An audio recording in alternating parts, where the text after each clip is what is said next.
청약 저축 가입자 수가 2,300만 명을 돌파했습니다. 국민 절반 가까이가 청약 통장을 가지고 있는 건데요. 제대로 쓰는 게 중요하겠죠. 청약 통장 활용법과 청약 전략, 박원갑 KB국민은행 부동산 수석 전문위원과 지금부터 알아보겠습니다. 어서 오십시오. 네. 사흘 전이죠. 20일부터 청약 예비 당첨자 비율이 500%로 확대가 됐어요. 이전에 80%였으니까 굉장히 많이 는 건데 왜 이렇게 늘린 거죠?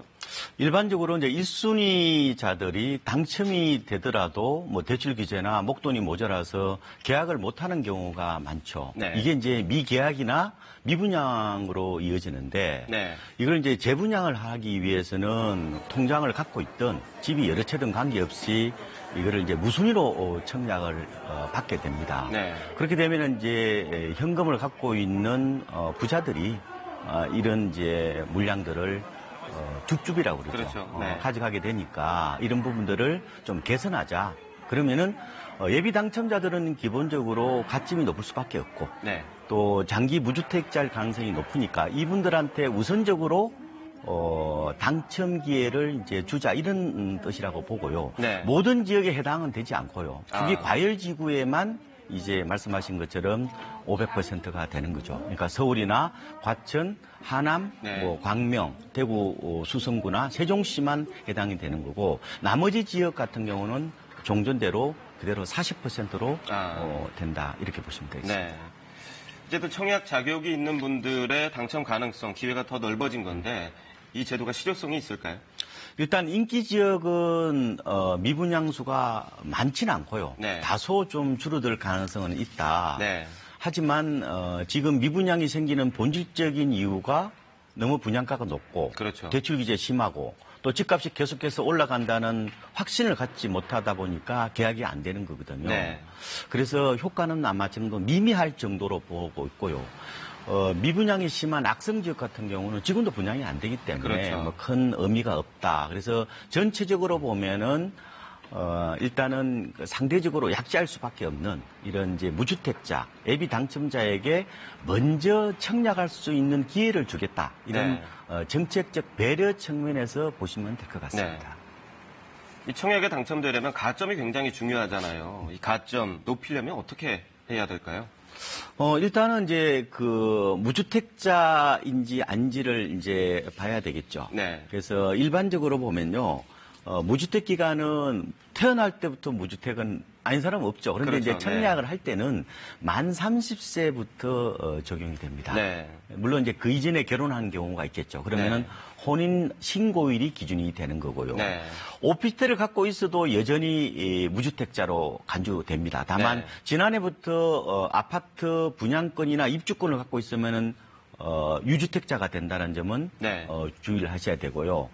청약 통장 가입 기간은 뭐 중간에 이제 종류를 바꿀 수 있잖아요. 그렇다 하더라도 최초 가입일을 그대로 적용을 받을 수 있다. 이런 점만 좀 기억하시면 좋을 것 같습니다.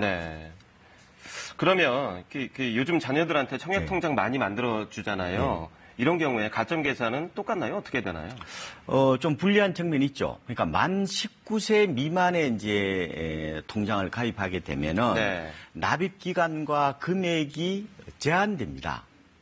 그래서 각각 이제 최대 2년 그리고 24회 정도만 인정을 받을 수가 있다는 거예요. 그러니까 태어나자마자 뭐 한 달에 20만 원씩 꼬박꼬박 부입을 해봐도 19년에 냈다 하더라도 24회밖에 인정을 받을 수가 없는 거죠. 그래서 좀 빨리 하고 싶다고 생각이 드시면은 제 생각에는 만 17세가 되었을 때 하시는 게 좋을 것 같아요.